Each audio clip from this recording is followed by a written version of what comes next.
Good morning, students. My name is Srima Jeevan. I am dealing the community health nursing, unit number 4, epidemiology and the nursing management of common communicable diseases. So, in the last classes and all, we has learned about the different types of communicable disease as depending upon the sources and all. First, we learned about the respiratory infections. Out of that one, we learned 12 common communicable diseases and all, and second one which we are dealing now, that is intestinal infection. Out of that one we learned 6 cases before, that is poliomyelitis, viral hepatitis, cholera, diarrheal diseases, typhoid fever, food poisoning. So today we are going for learning the 7th point of the intestinal infection, that is amoebiasis. So we'll see what is the introduction of the amoebiasis.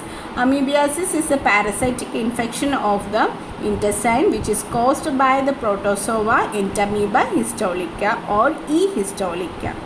So it is a parasitic amoebiasis, means it is a parasitic infection only. So it is caused by a protozoa, we are calling as a Entamoeba histolytica. So we can call the other name for the amoebiasis, that is it is also known as amoebic dysentery.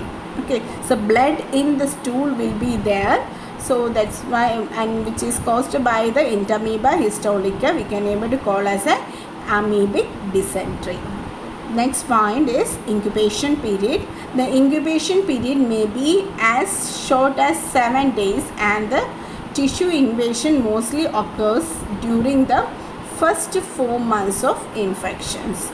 So here the incubation, so the period of entry is very short only, that is as the 7 days. So if it want to go for invading the tissues and all, means it will take for the first 4 months of infections. Then third one is causative organism. So I already told you in the introduction part. So it is caused, amoebiasis is caused by the protozoa only, so Entamoeba histolytica. Next one is risk factors for the severe anemia, severe amoebiasis. Okay. So what are the risk factors are there for the severe amoebiasis? Means first one is alcohol use. Overuse or overconsumption of the alcohols and all may chance to go for getting the amoebiasis and all because of contaminated things and all. Then second one, because of the immunity loss and cancer. Third one, malnutrition. Fourth one, older or younger ages and all.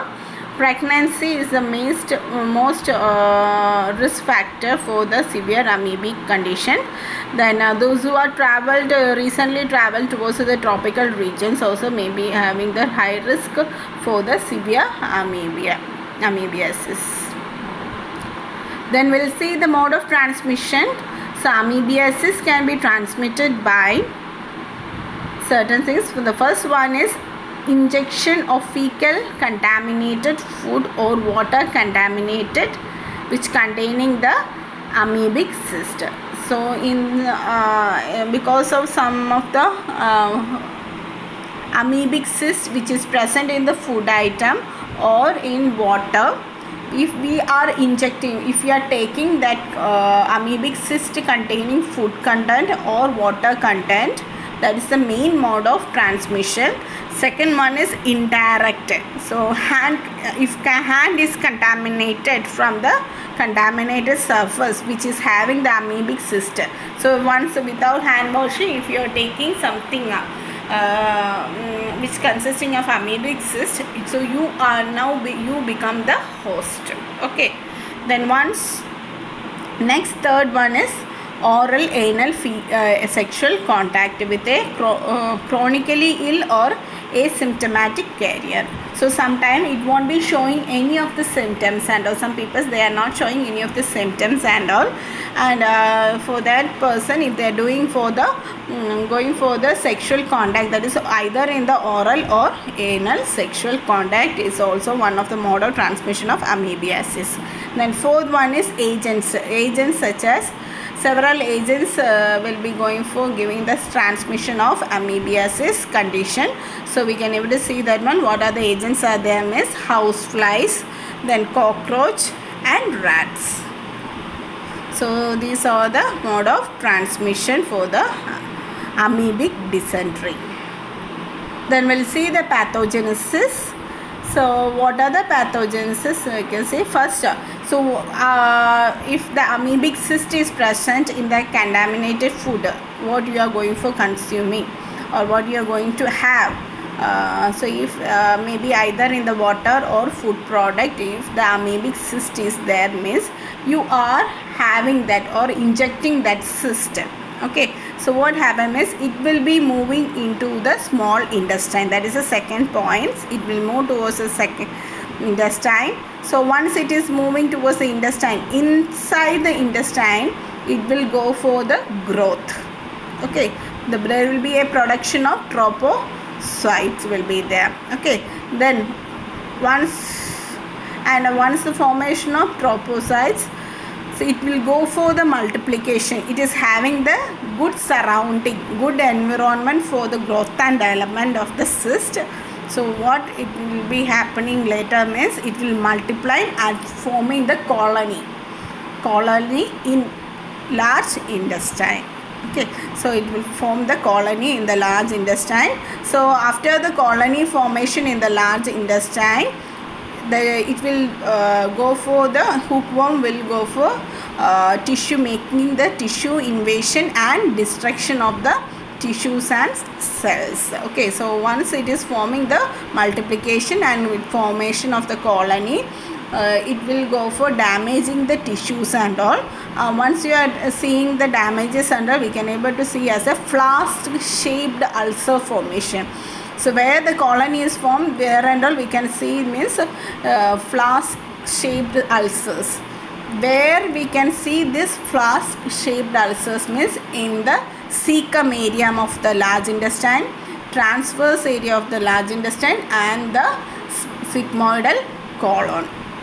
Okay, the parts, different parts of the large intestine, we can able to see the flask shaped ulcer formation. Why it is forming is it is a formation of destruction of cells in the particular area. So because after this invasion and all, some of the hookworm cyst will be moving outside through the stool. Okay, and some it will move towards the bloodstream, that is portal circulation. Once it is entering towards the portal circulation, it will reaches towards the liver. See, if it reaches the liver got damaged as amoebic liver abscess.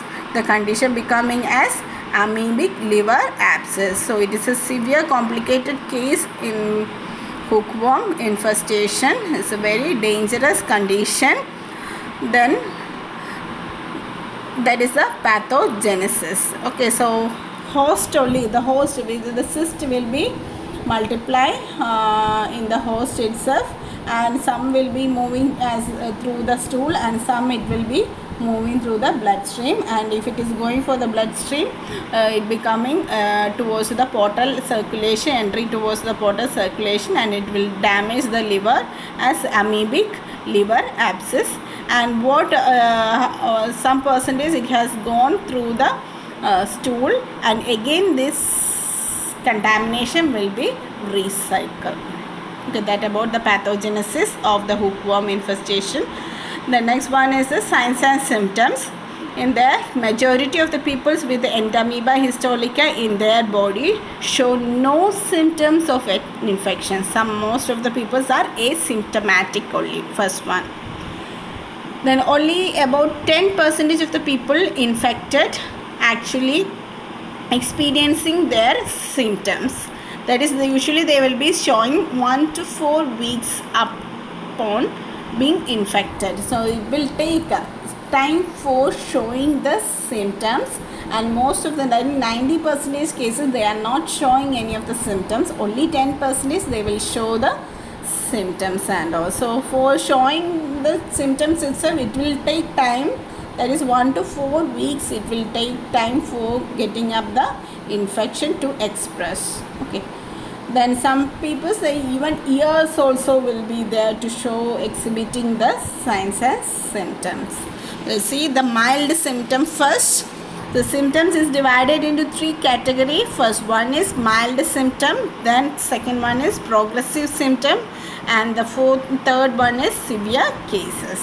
So let me see the first one, mild symptoms. So in the mild symptoms, what are the thing is there? First one is painful bowel movement. First one is painful bowel movement. We can see in the mild symptoms. The second one is loose bowel movement. So the bowel movement become as loose, and that is more than 3 days it will take.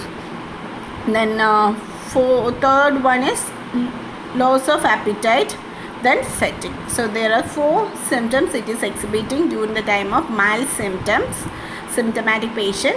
That is painful bowel movement, loose bowel movement, it will more than go for the 3 days, and loss of appetite and fatigue will be there. Progressive symptoms. Second one is progressive symptom. In that one, the patient will be exhibiting the vomiting, then unexpected weight loss will be there, fever will be there, stomach pain or abdominal cramps, then bloody diarrhea. Okay, so these are the symptoms which will be showing in the progressive symptoms. That is, vomiting will be there, weight loss. So weight loss is unexpected only. Then the peoples will be having the fever will be there, and stomach pain or abdominal cramps formation, and they will be having the bloody diarrhea. Okay, dysentery formation will be there. And the last one is the signs and symptoms is severe cases. That is, first one, colitis, infection and inflammation towards the colon there. So what happened towards the colon is it will be having the swelling natures and all is there. So first one, colitis.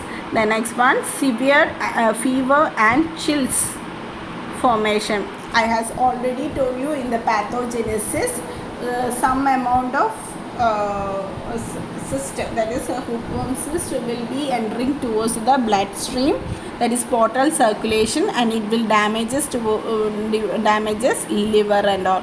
So forming the amoebic liver diseases and abscess formation. So that is a severe case. That is, fever will be there, chills will be there due to the liver abscess. And the last one is skin lesions. Tissue damages and all will be there in this condition. So these are the 3 symptomatic things. So mild symptoms, progressive symptoms, and severe cases. Then we'll see the investigation. Stool examination we are doing here.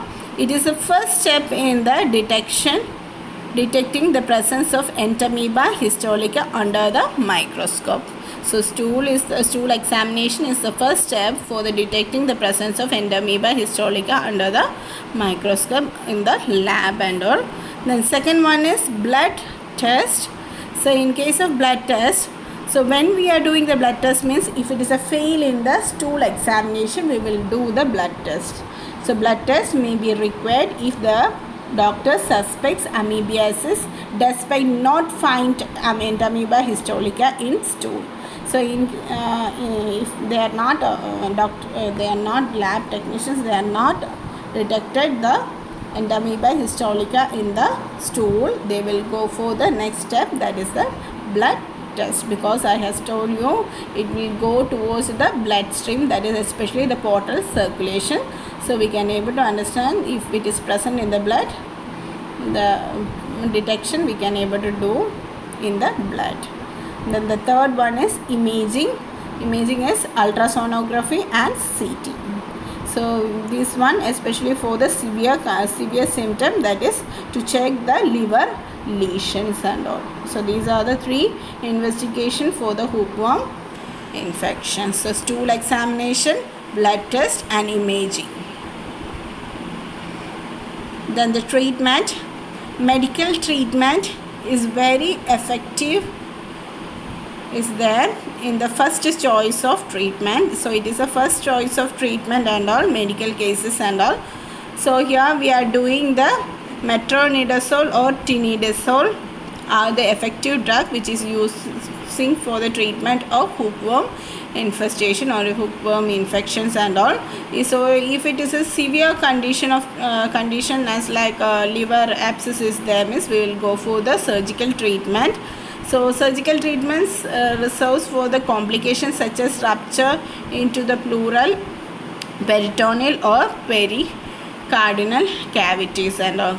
So what happened here means, so because of some of the abscess, liver abscess, maybe if some ruptures will be there, so in case of that one means we'll go for doing the surgical treatment for the cleaning of abdominal cavities and removal of abscess and all. Okay, that's a treatment. Then prevention. So first one is proper sanitation is key to stopping the spread of amoebiasis. Then always wash your hand thoroughly before and after using the bathrooms and all, because it is coming in the host is human only. If we are contaminated hands, because after the voiding, because stool through the stool also the amoebic cyst will be exist. So what happened after washing thoroughly washing your hands, that is thoroughly before and after using the bathroom, you should wash the hands properly, because host means is a human body only. So proper sanitation should be there to stop the spreading of amoebiasis. Then second one is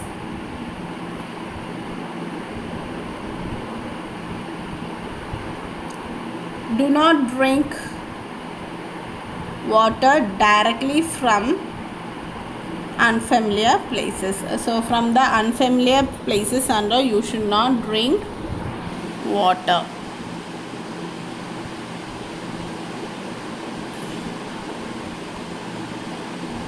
Then educate the people about the amoebiasis and its causes.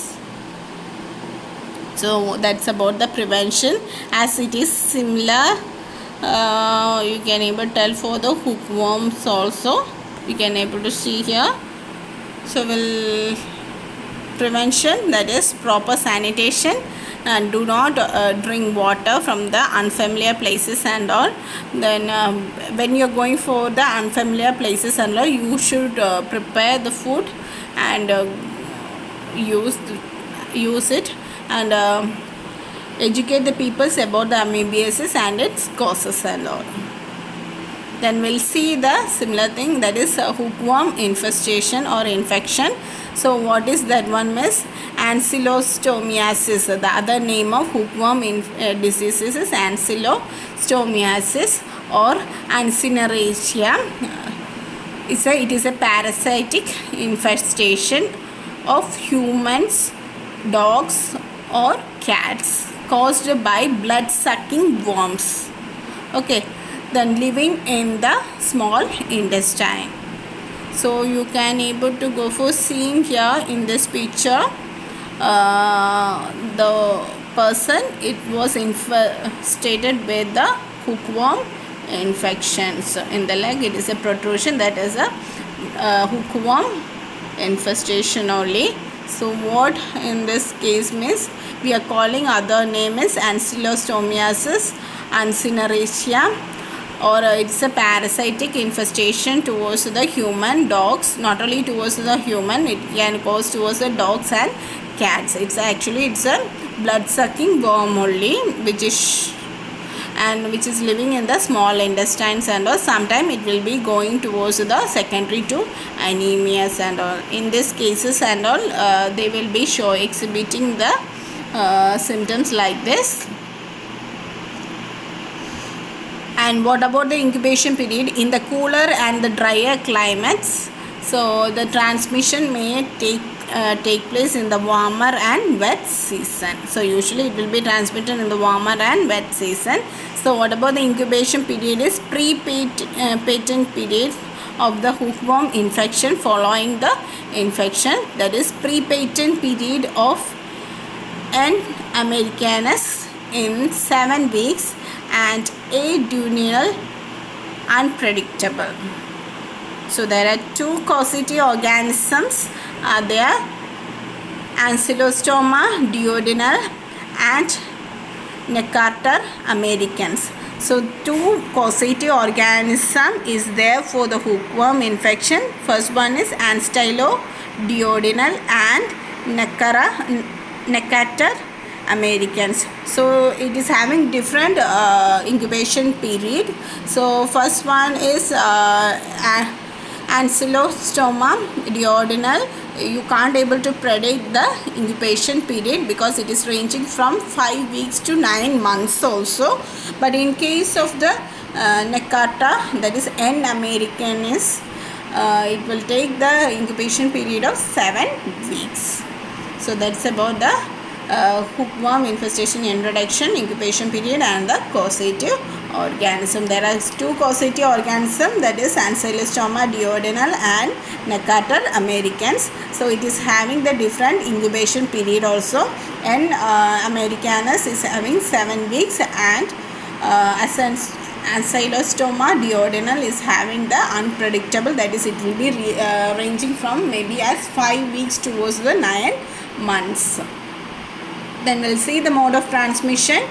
First one is penetration of skin, then injection of filaria worm larva, then breast milk from mother to the infants, that is infected mother only, then transplacental transmissions. Then most common site for the skin penetration and all means thin skin between the toes, in the toes only. Okay, so which as you have seen here in the picture, thin skin, it is very soft skin will be there in between the toes of in the leg. So through that one only it will go for penetrating. Then dorsum of the feet, that is inner side of the sole. Then especially the gardeners, miners and all will be going for getting the this type of worm infestation. Then skin of the hands, in the skin of the hands also very soft in nature. So it's that is between the fingers and all, and between the toes is very thin skin, thin layer of skin. So because in there only mostly this worm infestation can be occurred, can able to penetrate. So here infestation of the hookworm. So we'll see the first one, egg in the fecal matter. So contaminated fecal matter will be there. So in that one cyst will be there, the eggs will be there. Hookworm eggs is present in the stool, which will becoming as a larval hatch. Then it become developing a filarial form larva in the environment itself. So once it is forming the larva, that is worm, which is present in the soil, in the environment, that which is present in the environment, it can able to penetrate the soft part of the body, that is in between the toes and all. Okay, that is the fourth point. It is showing filaria form larva penetrate the skin. So once it is reaches the skin through the penetrating into the skin through the into the body. So what happened means this larva excess circulation in the lungs, they are cuffed up and swallowed. Okay, the next one is as Ancylostoma will be there. So it become developmental arrest and the dominant in the tissues. Reactivated larva may be enter the small intestine. So whichever is the activated form of larva will be re-enter towards the small intestine, and it will be damaging the small intestinal tissues and all, and some it will go towards the circulation. So especially it will go for exit the circulation in the lungs, and they can cuffed up and swallowed. And we'll see the clinical features. What are the clinical features is there is abdominal pain, colic or cramping and excessive crying in the infants, especially if it is present, means colic pain and cramping pain will be there. What happens is this time the baby, usually babies will be getting the hookworm infestation. So what happened towards the baby means they will be going for crying and all. The third point, intestinal cramps will be there, then nausea, if fever will be there, blood in the stool will be there, and loss of appetite and itching and rashes. Where it penetrates, so where the hookworm is penetrated means there that parts and all becoming as itching, rashes and all. Once it is reaches towards the bloodstream, what happens is it move towards the, especially towards the intestinal part and all. So more absorption rate and all will be there. So here the person will be getting the abdominal pain, nausea, then because of infectious thing the person will get the fevers and all. Then the treatment. So treatment of the hookworm is, main goals are there. So we will see the goals of treatment. Cure the infection, treat the complication of anemia, because in the stool we can see the more blood in nature will be there. So we'll go for treat the complication of anemia. Then third point, we should go for improving the nutrition. Then fourth point, parasites killing medication, albendazole, mebendazole and all we can able to go for using for the prescription for the treatment of hookworms and all. Then next one is increased protein in diet to reduce the complication of anemia and all. So these are the goals for the treatment of the hookworms. To cure the infection, treat the complication of anemia and all, we should improve the nutrition, educate them regarding the nutritious and what are the causes of hookworms and all. So then increase protein rich diet, and we should take the parasite killing medications. We'll see the medical management here, medical therapy. So first one is anti-helminthic medications we can able to use, such as albendazole, mebendazole. It's a drug of choice for the treatment for the hookworm infestation. So two medication we are using, that is albendazole and mebendazole. The infections are generally treated for 3 to 4 days we are treating, and the recommended medications are effectively and appearing for a few side effects will be there. Side effects they are showing, a few side effects they will be showing, exhibiting. So the medical therapy for the hookworm infection is anti-helminthic medication, as usually the drug of choice is albendazole and mebendazole. Here in the goal of treatment we can able so this is diagnosed with the stool examination or assigned towards the amoebiasis. Okay, so amoebiasis also we have seen what are the investigation, that is stool examination, blood test and the imaging.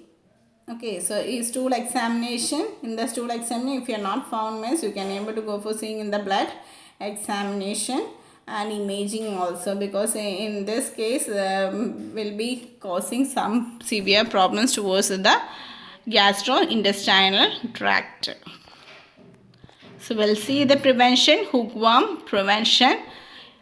So to control the hookworm infection, include the sanitary disposal of fecal matter and educate the peoples giving the campaigns and all about the proper usage of latrines.